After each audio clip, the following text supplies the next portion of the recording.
खुलुमबाय बे समाव बडोलेण्ड इंखं टेलिभिजननि स्टुडिय'आव आं ज्योति बसुमतारी। खुलुमबाय आंनि हाब्रह्म। दिनैनि गाहाय रादाबफोराव दं। कलियाबरनि सिलाकाट ओनसोलाव गोथै गान्दा बोखांदों। गिबि मन्थ्रिया बिटिसि बाजेटखौ नायबिजिरदों आरो पुन्जि बाहायनायनि फोरमायथि बिदों। इउपिपिएलआ एनडिएनिफ्राय ओंखारसिगोन। आसामाव सा-8 साख्रिआवलाफ्रा नंखाय हारिनि फोरमान बिलाइजों लोब्बा थानायनि अजद। आसाम अरुणाचल सिमा साखाथियाव गिख्रंथाव जाब्रबथायजों 3 सुबुंनि जिउ खहा। गसाइगावआव सासे आइजोनि गोदोनानिफ्राय सनानि जिनज्रि सेख'ना लांदों। दानिया फैदो आबुं रादाबाव।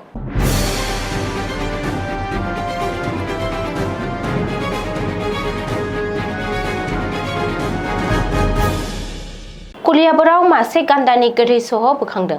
कलियाबराव साब डिभिजननि सिलाकाट ओनसोलाव दिनै मासे गं थसेयारि गान्दानि गोथै सहखौ बोखांनो हायो।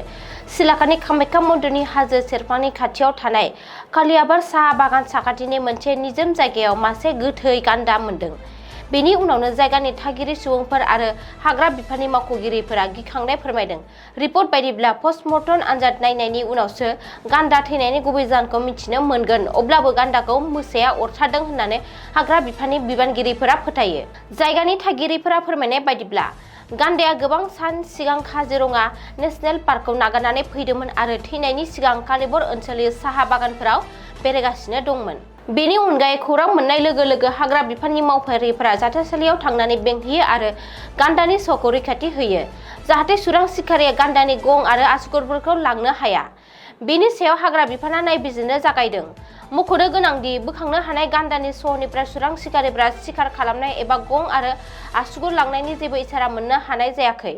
नाथाय नायबिजिरनाया आबुं जायागौमानि जायखिजाया जाथावनाखौ हाग्रा बिफाननि मावख'गिरिफ्रा नेवसियाखै।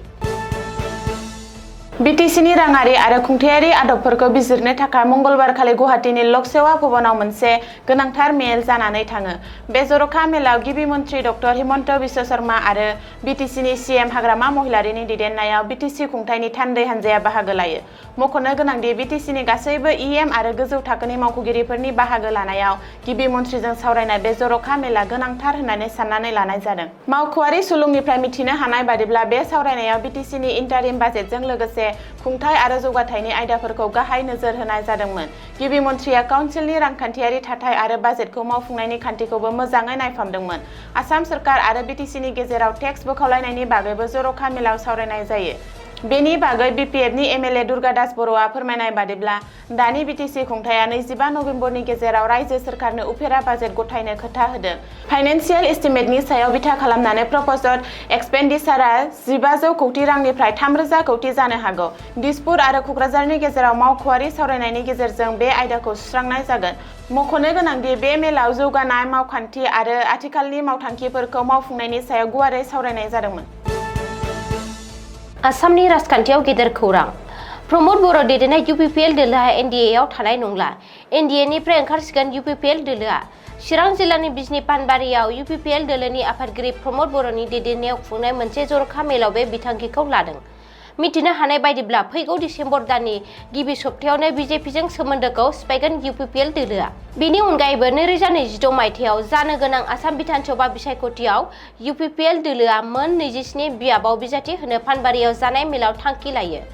बिटिआरनि बेन्दोंआव थानाय मोन 15 बिधानसभा बियाबजों लोगोसे बिटिआरनि बायजोनि मोन 12 बियाबाव इउपिपिएल दोलोआ बिजाथि होनो थांखि लादों। बिटिआरनि बायजोनि मोन 12 बिधानसभा बियाबफोरा जादों धेकियाजुलि, सोनाब गवालपारा, दुधनৈ, बङाइगाव, बजालि, रङिया, दिसपुर, नदुवार, गलाघाट, दिमरिया, बरसला आरो धेमाजि।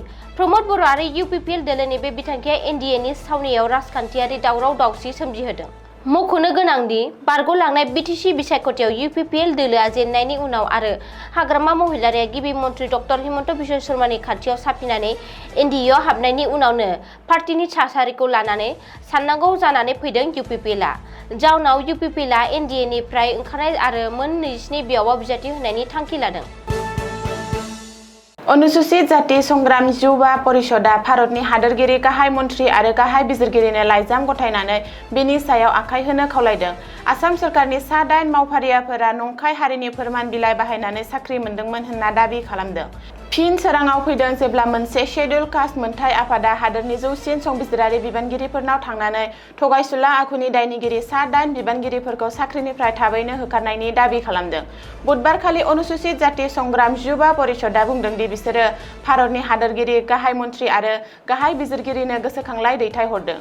खौरां मोन्नाय बादिब्ला जरहाट, नलबारि आरो धेमाजिनि फोरोंगिरि आरो बिफानारि मावफारियाफोरजों लोगोसे दायनिगिरिफोरनि मुंफोरा जादों फारियै बन्दना दास, लीला कैरी प्रसाद, स्मिता कुमारी महन्त, दीपिका सरहा, पल्लव बरुवा, अभिजित धर, चन्द्रप्रभा देवी साहू आरो मधु शास्त्री। बेनि सिगां हादोरसा थाखोनि नायबिजिरग्रा कमिटि आरो CIDआ नंखाय हारिनि फोरमान बिलाइ बाहायनायनि सायाव नायबिजिरग्रोखांबाय आरो दायखौ थि खालामदोंमोन।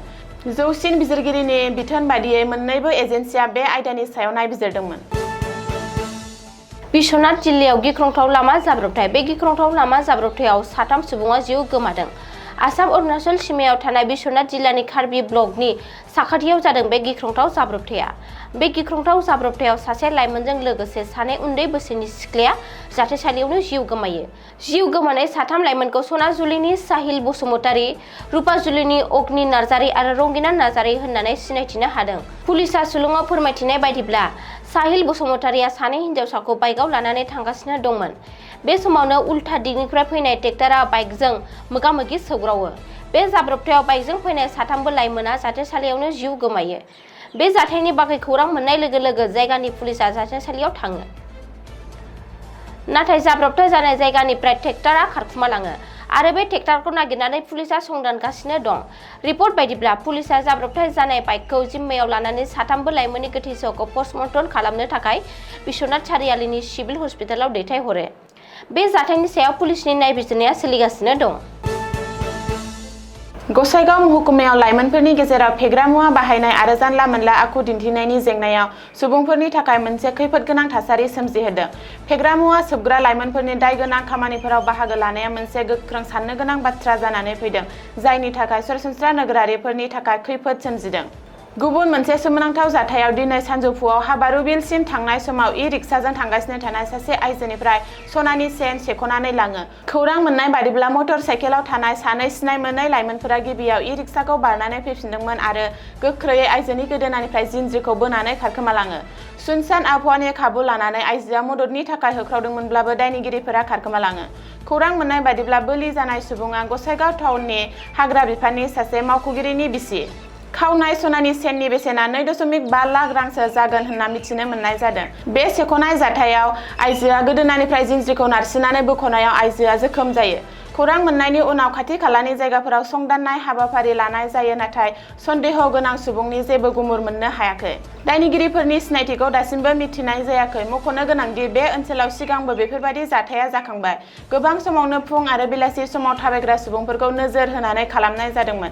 थांनाय समफोराव बेफोरबायदि थासारियावनो मबाइल फन, वालेट आरो गहेनाफोरखौ सेख'नानै लानाय जादोंमोन। गोसो गुदुं नोगोरारिफोरा गोख्रोङै फोथायोदि बेफोर दायगोनां खामानिफोरनि थाखाय फेग्रा मुवा सोबग्रा लाइमोनफोरा दायनिगिरि जानो हागौ।